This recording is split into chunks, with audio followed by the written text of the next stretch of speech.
Hi, my name is Max Leeuw, and for my business, I decided to do a jersey nameplate replacement company. So our audience is football fans, specifically ones who have bought jerseys for a player that they no longer wish to support. Um, so the problem is it's a pretty common issue where someone buys a jersey for a player that they no longer wish to support. This could be either because they ended up being worse than expected, like Nnamdi Asomugha on the Eagles, or it could be because they left your favorite team on bad terms, like Saquon Barkley did for the Giants, or even because they did something that makes you feel like you no longer wish to support them, such as a guy like Deshaun Watson. Jerseys are really expensive. They're well over $100, and when you're in this situation, you feel like you wasted a lot of money. And a common way that people solve this issue is by taking a piece of duct tape and putting it over the nameplate. It's actually pretty hard to find pictures of this. I'm not sure why, because I've seen it in person many times.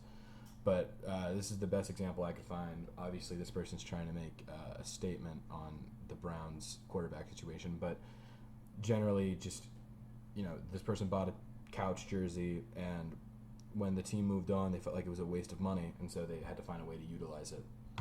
My solution to this issue is that instead of the makeshift duct tape, or just getting rid of the jersey and buying another one, we create a product where you can create a custom nameplate to put over the name on the previous player the jersey was bought in the name of. For example, if you had a number 9 Baltimore Ravens Justin Tucker jersey, but no longer wished to support Justin Tucker, you could put the iron-on, the custom nameplate over the Tucker, replacing it with McNair. So now instead of being a number 9 Baltimore Ravens Justin Tucker jersey, it's a number 9 Baltimore Ravens Steve McNair jersey. He wore the same number. It would be pretty much impossible to tell the difference. So the business model would be selling the product shipped over the internet. So the money will be made through the individual purchases of a custom nameplate. Products will be sold for more than it takes to produce them, so we can make a profit through sales.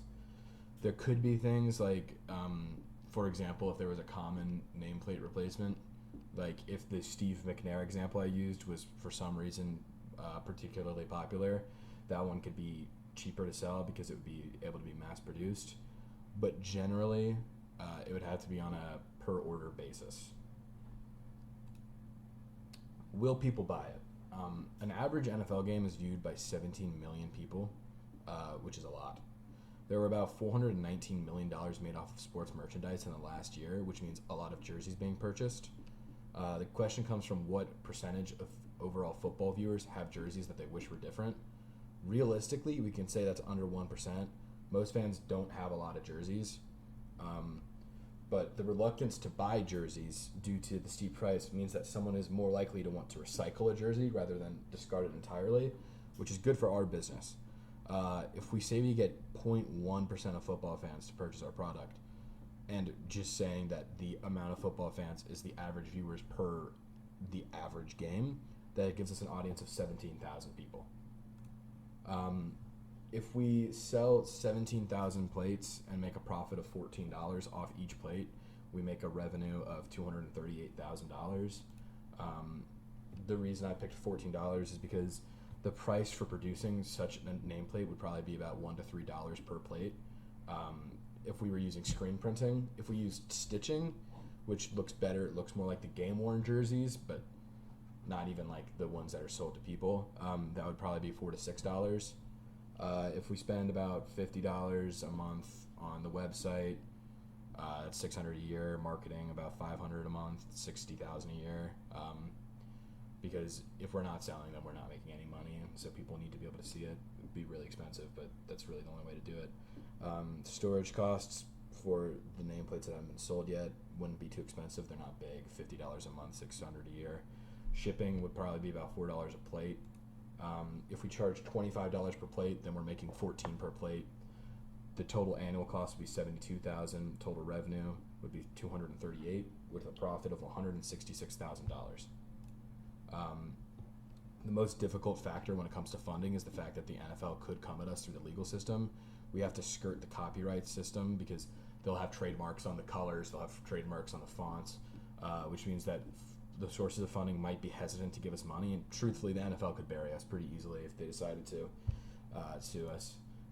The practical elements of running the business are pretty simple and should not be an issue outside of, again, the potential lawsuits. We would need to figure out how close we could get to the actual NFL colors, actual nameplate fonts, all the stuff like that, without putting ourselves at risk of a lawsuit. And so if we're able to avoid the copyright lawsuit the NFL could potentially go for, then the company is a go. It's profitable. I think more people would end up getting it eventually than the 0.1% that I went with. If we aren't able to and we get sued, there's just no way for the company to be profitable. I think overall that's too much of a gamble. We'd have to either replicate the nameplate so closely we're in danger of a lawsuit, or have them look different enough that it's not worth spending significant money on. And so I believe that unfortunately the company is a no-go. Thank you for listening.